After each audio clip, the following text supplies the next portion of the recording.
thanks for inviting me. It's nice to be in Austin and to be here at WASCON. The goal of today's talk is to see what we might learn from the history of cybersecurity. We didn't call it cybersecurity back in the late 60s, early to mid 70s. We called it information security, cryptography, to help us better deal with potential future challenges. Now, a warning, while I obviously did a lot of work in cryptography, this is not my, I don't pretend to be current now. My interests are more in international security, as I was explaining it. So while I keep up with it, I don't pretend to know everything that's going on. So, fact one, back in the early 1970s, when I was starting to work in cryptography, almost all my colleagues, in fact, I think it might not be an exaggeration to say all of my colleagues thought I was crazy. And they had two really good reasons. NSA had a humongous budget. Now, thanks to Snowden, we know how much, but in those days we didn't. And they had, let's see, this was 1970. NSA had been around for about 25 years almost, and of course, preceding organizations. So they had, a 25-year head start on me, billions upon billions of dollars. How could I hope to discover something they didn't already know?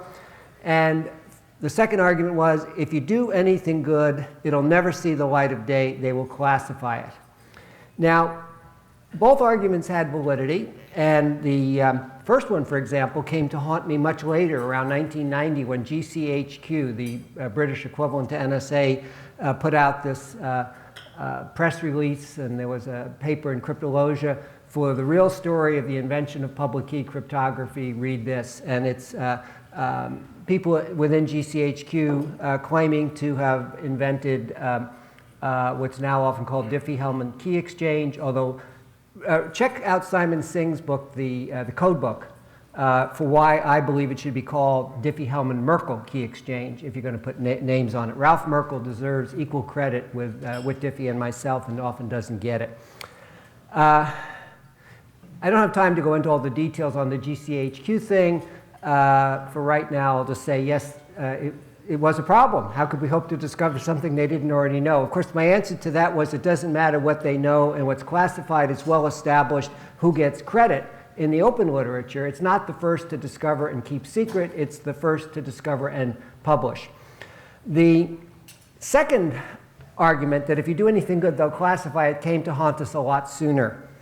I was publishing my papers mostly with Whit Diffie. Ralph Merkle published in the CACM separately from us, because we were working independently at first, and then I kidnapped Ralph and brought him to Stanford as my PhD student, because no one at Berkeley appreciated him. In fact, he was in a course CS 244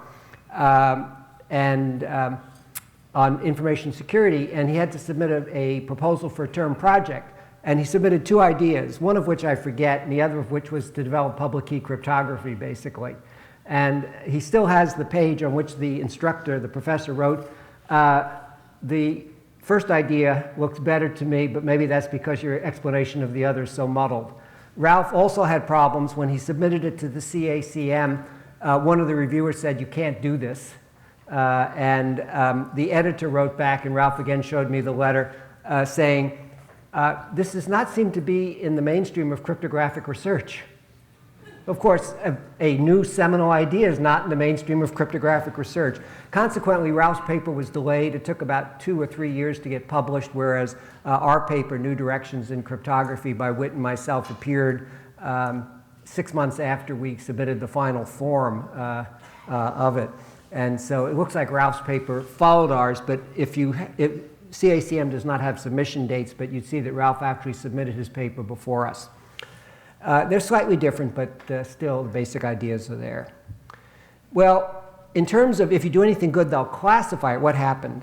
A man named J.A. Meyer, who lived in Maryland and was an IEEE member, actually I'm going to put this down, I think. Wrote a letter to the IEEE from his home address in Maryland, saying he's really concerned that the IEEE appears to be breaking the law by publishing papers, and he never said in cryptography, but he listed several journal issues, and I had a paper in every single one of them except for one, and I don't know what that other paper was that concerned him, or if it was just a way to disguise that what he's really saying is, hey, Hellman's causing a lot of trouble, Hellman's breaking the law. So the IEEE responded to Meyer. Oh, Whit was able to determine that Meyer worked at NSA, and so in fact we were a little concerned. If NSA, we knew NSA was very unhappy with us publishing our papers, that they believed this was a born classified area of research. And we knew that, especially in those days, NSA is much more open today. They would not necessarily come right out and accuse you. They would do something like have someone write a letter from the home address. At least that was our belief. So I took the letter. So the IEEE replied to Meyer and sent a copy to me. And the reply said, we're aware of this law, which, by the way, involved 2 years in jail for breaking it. But we've always been of the opinion that we can't act as the gatekeeper. We can't control this. It's up to the authors. It's up to the authors and their institutions to make sure that they are not violating this law. It's called the International Traffic in Arms Regulation, or ITAR. And any of you who've had to go get export licenses know, I think it's still called the same thing. So I took it to Stanford's legal counsel, the general counsel, a man named John Schwartz. He looked at it and he concluded, he said, it's my legal opinion that if the law is construed to cover your work, then it's unconstitutional, because there's freedom of speech, there's freedom of the press. But he said, that's only my legal opinion. The only real way to determine this is in a court of law. And he said that if I was prosecuted, the university would pay for my legal defense. And if I was convicted, they would appeal. And I'll never forget these words. He said, but I've got to warn you. If all appeals are exhausted, we obviously can't go to jail for you. But with the university's backing, I felt comfortable going forward, and there was some debate as to whether I should give the papers or the students. Steve Polig and Ralph Merkle were the co-authors on these two papers. Oh, there was a conference coming up in 3 months. This was the summer of 1977 that we get the J.A. Meyer letter. And in October 1977, there's an IEEE International Symposium on Information Theory at Cornell University in Ithaca. And I had two papers there, one with Steve Polig, now at Lincoln Labs, and the other with Ralph Merkle. And I was going to have the students give the papers, but John Schwartz, Stanford's general counsel, strongly recommended that the students not give the papers. He pointed out that a newly minted PhD would have great difficulty starting a career with a multi-year legal case hanging over his head, potentially. And there were some other reasons why he recommended I give the papers. I went to the students and said, I'm happy either way. I feel comfortable. I'm not worried about giving them. But the students said, no, they want to give the papers. But a little bit later, I get a call. Both of them come to see me. Their parents have been beating on them. And they said, to keep our parents happy, please give the papers. So when it came time at the conference, just like today, when we were called up for the paper, both I and the student went up, and I then said, normally Steve or Ralph would be giving the paper, but under advice of Stanford's counsel, I will be giving it instead, but I want him to get full credit, so pretend that from every other point of view, other than legally, as if everything I'm saying is coming from him. And of course, the students got more attention and credit for their work this way than everybody knew what was going on. But fortunately, we were not arrested, although, as some of you may know, Phil Zimmerman, who put out PGP, did have to get legal representation. I don't think he was indicted, but came very close. So lesson number one, let's see, going back to my colleague saying, I'm crazy, not the being arrested potential, because that's something to be worried about. Don't be afraid to undertake something just because everyone thinks you're crazy. And if you want to see a whole hour on this, I have a talk I gave at Stanford. They have a program called Stanford Engineering Heroes, into which I was inducted a year ago, January, and I gave a talk which is online. If you Google Stanford Engineering Heroes and then look for my talk, they'll have a link to a YouTube presentation. Many other techniques, which is all on the wisdom of foolishness. And I'll give you just a brief outline of some of the other technological breakthroughs which appeared foolish at first. Anyone ever hear of Vint Cerf? Yes, one of the pioneers of the internet and Google's chief internet evangelist. I think he's got the coolest title of anybody in technology.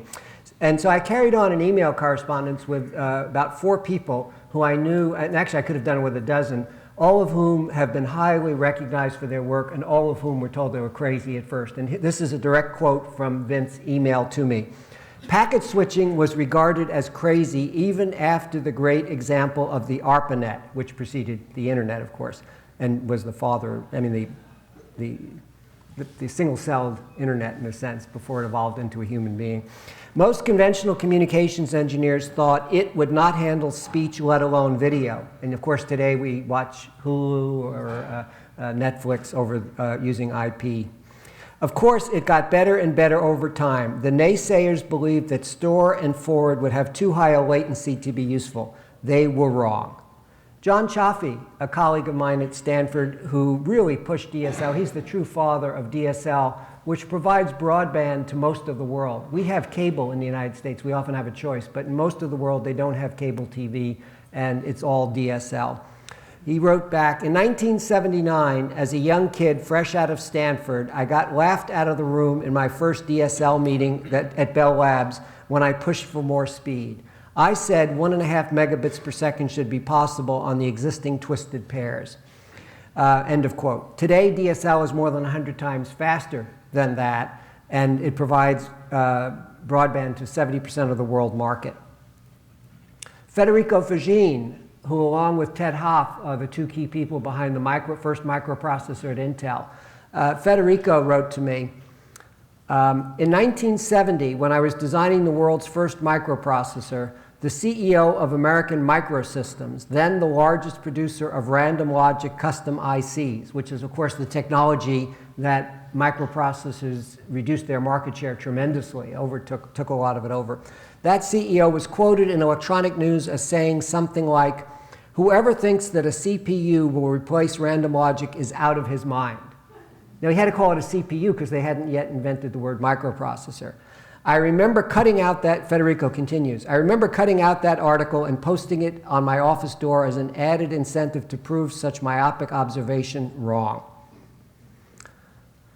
Brad Parkinson, the chief architect of GPS, wrote that the Air Force thought GPS was foolish. They thought the user equipment would be prohibitive, but we could foresee the digital revolution underway. The first GPS units weighed about 150 pounds, used about 2 kilowatts of power, and cost about $250,000 per receiver. Today, a GPS receiver fits on a chip weighing a fraction of an ounce, uses milliwatts of power, and costs for the chip only about $2. None are so blind as they who refuse to see. So don't be afraid of doing something that people think is crazy. That's first lesson. Second lesson is I did my best work in cryptography when I knew almost none of the relevant mathematics. So don't be afraid to wait. Don't wait until you know everything you should know before working in an area. If you do that, you'll never know everything you should know. You'll never do anything. And so I look back, it's almost embarrassing what I didn't know about the underlying. I actually had to go buy Niven's book on number theory. I had never taken a course on number theory. I had a little number theory in some information theory courses, but I had to learn a lot of it. And beginner's mind might even help. I think you're not stuck in the same groove or rut, and often a groove and rut are the same thing, just viewed from 2 different perspectives that the experts in the area are mired in. So I expect that some of the people here will be able to do things in information security that I would never think of. Another example is that the idea of public key cryptography flew in the face of the conventional wisdom of, let's say, 1970, 1975. You may know that, in fact, even today, people often will come up with algorithms for doing great encryption. There's no way to break it. Just don't tell anybody how it works. You've heard those. Of course, that's impossible. How can you have a national standard and you don't tell somebody how it works, like AES? And even if you're in the military, you should never use a cryptographic system whose security resides on the secrecy of the piece of hardware involved, because it might be captured by the other side. And so August Kirchhoff, who you may have heard of, enunciated some principles of cryptography in the late 19th century, one of which is all of the security of a cryptographic system should reside in the secrecy of the key. Even if everything is known about the general system, that should not reduce the security. And so when we proposed public key cryptography, it almost sounded like an oxymoron. How can you have secure cryptography if the key is public? Well, of course, what people were missing is that there was only part of the key was public, the other part of the key was secret. And this is very similar to what happened with light. Back in, 400 years ago, roughly, there was this big debate as to whether light was a particle or a wave. Does anybody remember who was one of the prominent particle camp supporters? Newton, Sir Isaac Newton. Right, and you could forgive him for it. In fact, more than forgive him, you can credit him today, because the fact that quantum mechanics works in light and there are these quanta involved allows things like these GPS and this phone that I have here. But in the late 19th century, about the same time as Kirchhoff enunciated his principles, Maxwell developed his 4 famous equations that showed that light was clearly governed as a wave. And so at 1900, saying that light might have particle-like characteristics was viewed as going back to the Dark Ages. So when Planck, the very famous physicist, finally explained black body radiation. This is when you heat up like a metal rod in a fire and it starts to glow red, and then if you get it really hot, like a tungsten filament, it glows white hot. There's a spectrum that goes with that black body radiation. And classical electromagnetic theory, basically using Maxwell's equations and things related to it, predicted what's called the ultraviolet catastrophe. It didn't fit the curve. And Planck eventually figured out how to make it work. One of the things he did was he said, let's pretend light is emitted in quanta. And then he thought, as he took the limit, as the particle size went to 0, he might get the right result. Well, he got the right result, but when the particle size stopped just short of 0. And so, in fact, that equation E equals h nu, where h is Planck's constant, is what was later discovered by Einstein. But Planck was so enamored of the wave theory of light and having moved out of the Dark Ages that when he wrote up his explanation for black body radiation, he wouldn't say light was emitted in quanta. It was almost as if it was emitted in quanta, or only in this special case. And it took Einstein about 5 years later explaining the photoelectric effect to really take it seriously and develop the quantum theory of light and quantum mechanics. So lesson 2, again, is beginner's mind. Don't be afraid. Don't wait until you need to know everything. Lesson number 3 from history is to talk to colleagues from disparate but related areas, especially those not already working in your area. A good example there is, as I was working in cryptography, and I think Whit had showed up at my doorstep by this time, I went to a new assistant professor at Stanford, John Gill, who had a PhD in mathematics from Berkeley. Now, he worked with Manuel Blum, who some of you may know. So he worked on probabilistic computation and some very esoteric things. And I went to John because he knew more math than I did. And I said, John, do you know any functions that are easy to compute but hard to invert? A one-way function, which is, I'd started to develop with Whit a cryptographic taxonomy. And the simplest cryptographic function we could think of was a one-way function. By the way, John is one of the first African-American graduates of Georgia Tech. Well, he said, how about factoring? I said, well, we'd already thought of that one. Unfortunately, we hadn't taken it far enough and developed RSA. In fact, we walked all around RSA. That's a whole nother story. But John said, well, then how about indices? And I said, what's an index? It's what we call a discrete logarithm today. And so the basis for Diffie-Hellman Merkle key exchange and really, to some extent, the basis for RSA, because while it involves exponentiation and modular arithmetic, and so while factoring is part of the potential weakness or one way of attacking RSA, another way is as a discrete logarithm or an index.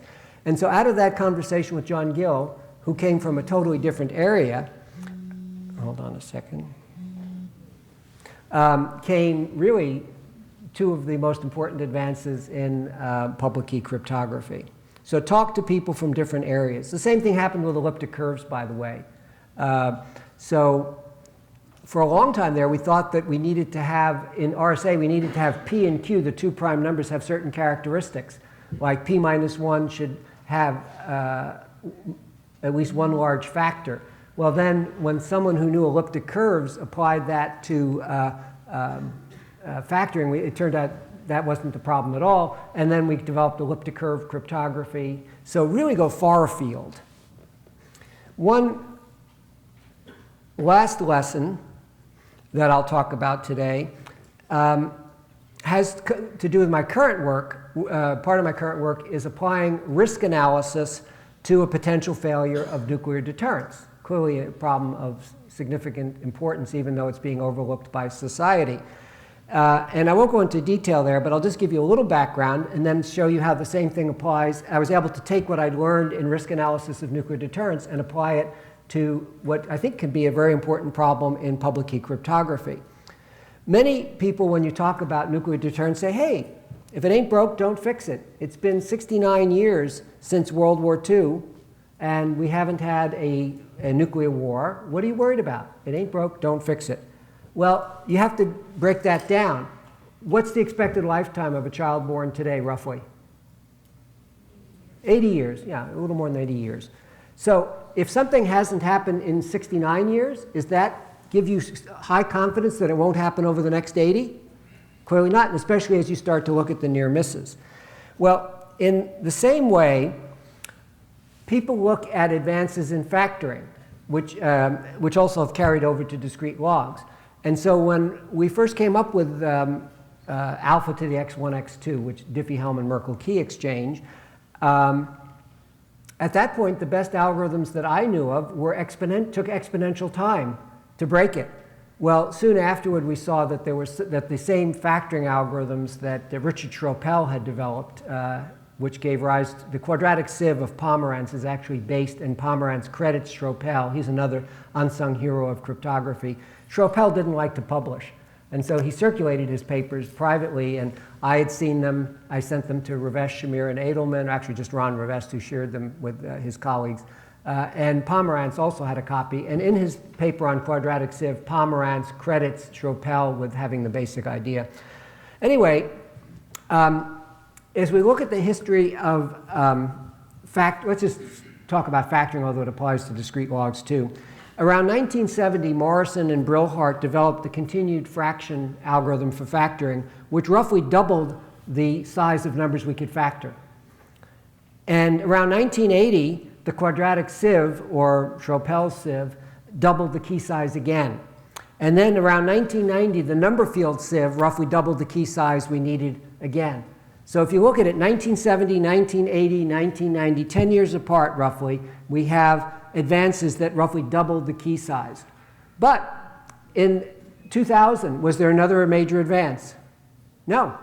In those 10 years, 1991 to 2000, no major advance. 2001 to 2010, no major advance. So some people have said, many people have said, it looks like the advances in factoring have petered out. You can see where they would say that. But I apply the same kind of analysis I did to, hey, nuclear deterrence has worked for 69 years, there's nothing to worry about. Well, a good way to think of it is in terms of every decade being a coin toss. If the coin shows heads for that decade, then we have to double the key size. If the coin shows tails, we didn't have to.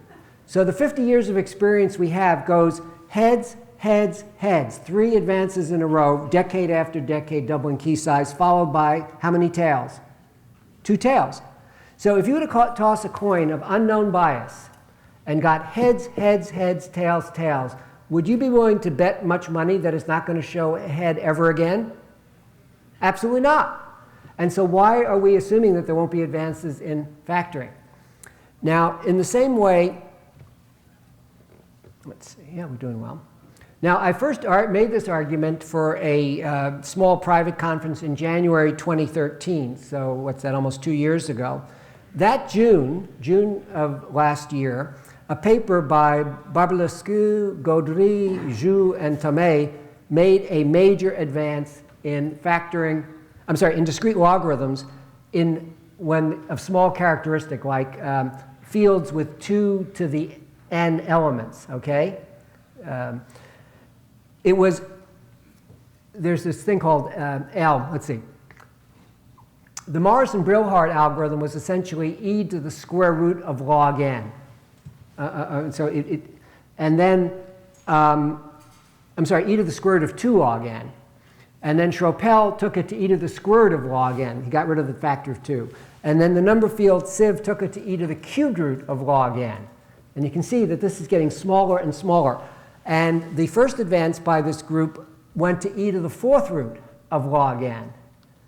And then, but it's only for fields of small characteristic. And so it does not break RSA. It cannot be applied to RSA, for example. And it can't be applied to most Diffie, Hellman, Merkle key exchanges. Well, but you have to worry. Before, we've seen advances that sometimes worked on fields of small characteristic, like Coppersmith. Yeah, Coppersmith came up with an e to the cubed root of log n algorithm for fields of characteristic 2 in 1984, which was extended to arbitrary fields 6 years later in 1990 by the number field sieve. So you have to worry about this. And while no one has yet extended that paper to fields of large characteristic or factoring, the authors of that paper have extended it and went from e to the 4th root of log n to basically quasi-polynomial in log n. So we're seeing advances, some warning shots there, and maybe they will not be extended, but prudence would dictate being concerned about it, and especially when you think of all that's at stake. Now, for decades, I have worried about what I call the limited gene pool of public key cryptography.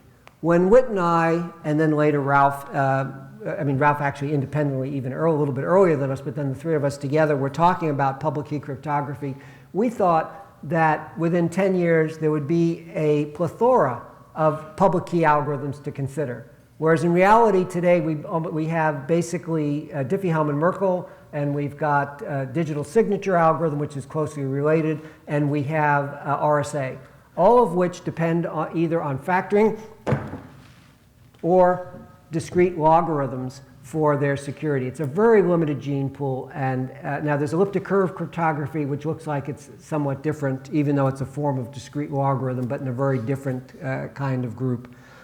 But that limited gene pool worries me, and I've argued for decades that we ought to think about backup plans just in case. Because let's say that someone took that current paper and extended it to arbitrary fields and to factoring. We'd be dead. I mean, electronic banking, all the stuff that depends on public key cryptography. And so how long would it take to put new algorithms in place? Years. And so what I've argued we ought to consider doing, and I don't pretend to be current, I don't pretend to be an operational person, I'm a theoretician, and I may see things as easy to do that are actually very expensive. But how expensive would it be to put in place a key distribution center or multiple key distribution centers? This was the concept of how we were going to distribute keys before public key cryptography was invented. We'd have one or more KDCs, key distribution centers. So let's say we just keep it with one. Everybody has a single secret key that they share with you, the KDC. When you and I want to talk, we start the protocol by talking to the KDC and using our private keys that I don't know yours, you don't know mine, but he knows both of them. He creates a random number that we will use as the key for our conversation, encrypts it in your master key, sends it to you, encrypts it in my master key, sends it to me, and then we talk. And by the way, you can use secret sharing techniques, so we could have multiple KDCs. Like a simple version would be 2 KDCs. We talk with both of you. You generate independent random numbers. We XOR them together. And then as long as either KDC is secure, our conversation is secure. Well, then what you do is you XOR that with a Diffie-Hellman-Merkle key exchange, or a key exchange using RSA. Now, if public key cryptography stays secure, you guys were kind of just added benefit. But if someone ever breaks the current public key systems and we suddenly need security, we now have security because we have the system's been running all along in parallel. And so if that's not too expensive to do, and you have to think about what the cost would be if there's one of these breaks and what the probability of such a break is. I mean, even a 1% chance of public key cryptography being broken massively over the next decade would cause billions of dollars, maybe trillion, I mean, maybe even hundreds of billions of dollars in damage. For signatures, you might say, well, what can you do for signatures? Ralph Merkle came up with a tree signature scheme that depends only on one-way functions. It has some other problems with it. It generates only a limited number of signatures, but the limited number can easily be 1 billion signatures. And so again, we might sign messages using both either the digital signature algorithm or RSA and a Merkle tree signature. You now have multiple signatures on the same document, and even if one system's broken, the other signature still allows validity to be determined. Well, in conclusion, the 18th century statesman Edmund Burke said, "Those who don't know history are condemned to repeat it." I hope that I've made a case for applying that same saying to cybersecurity. Thanks very much, and we'll take questions.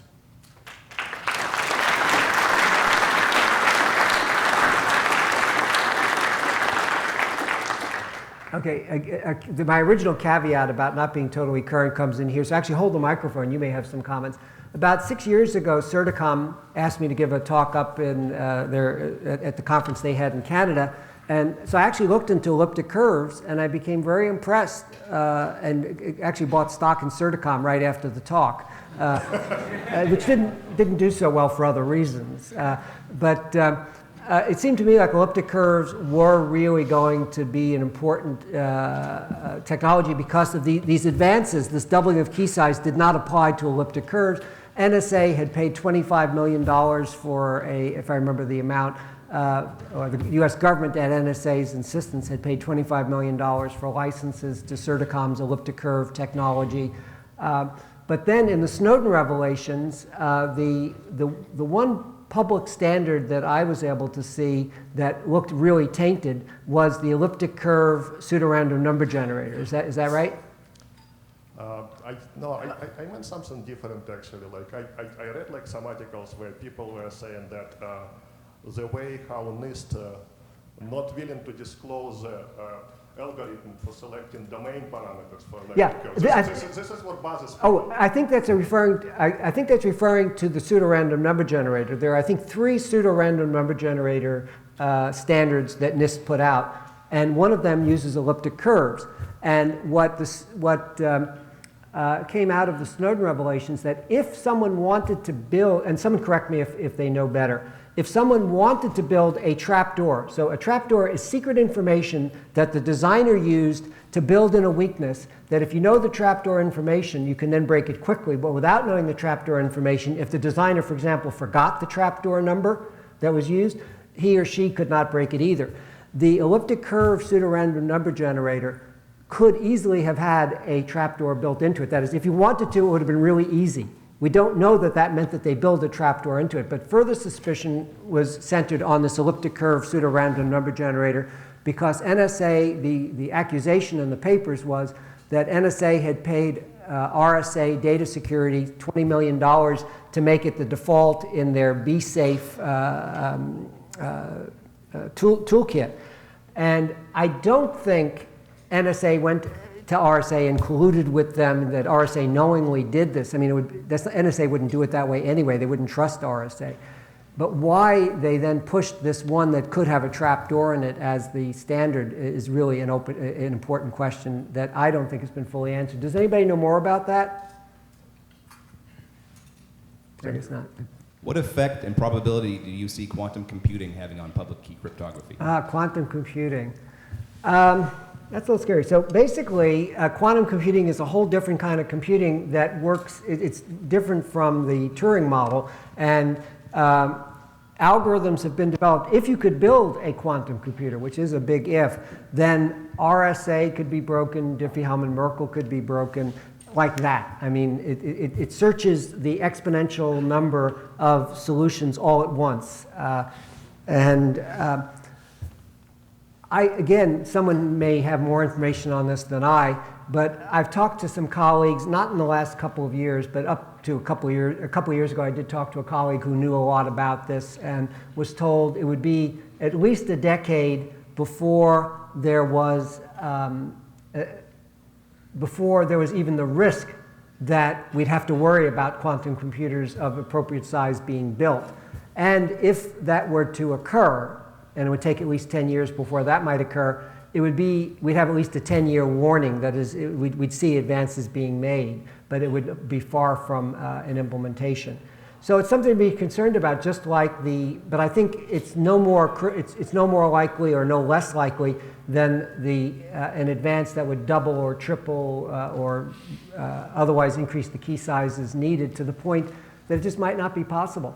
By the way, to put that in perspective, back in the late 1970s, early 1980s, when I was giving seminars on this continuing education seminars, after going through my argument that DES could be broken with a huge parallel machine, I would then put up a slide showing the required key size for public key cryptography. And assuming, I think it was a microsecond per operation, key sizes of 512 bits took a billion years or something like that. But then I said, but wait a minute.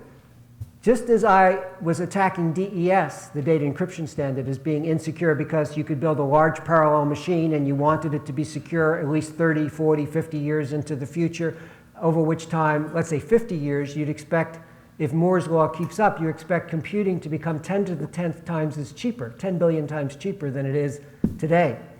Because Moore's law is a factor of 10 every 5 years. So in 50 years, you get 10 such advances, 10 to the 10th.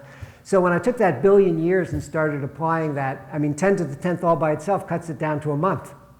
Parallelism, a millionfold parallelism, cuts it down to seconds. And so when I went through it, I concluded that if you want to apply the same stringent level of security, which I think should be applied to any system, if you apply it to public key cryptography, I needed key sizes, even in 1980, of at least 4,000 bits to have comfort 50 years into the future, have some hope of comfort. And today it's got to be even bigger than that.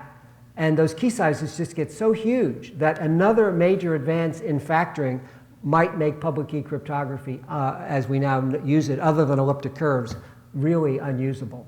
And so I think quantum computing is just kind of fits in with that same thing I already talked about.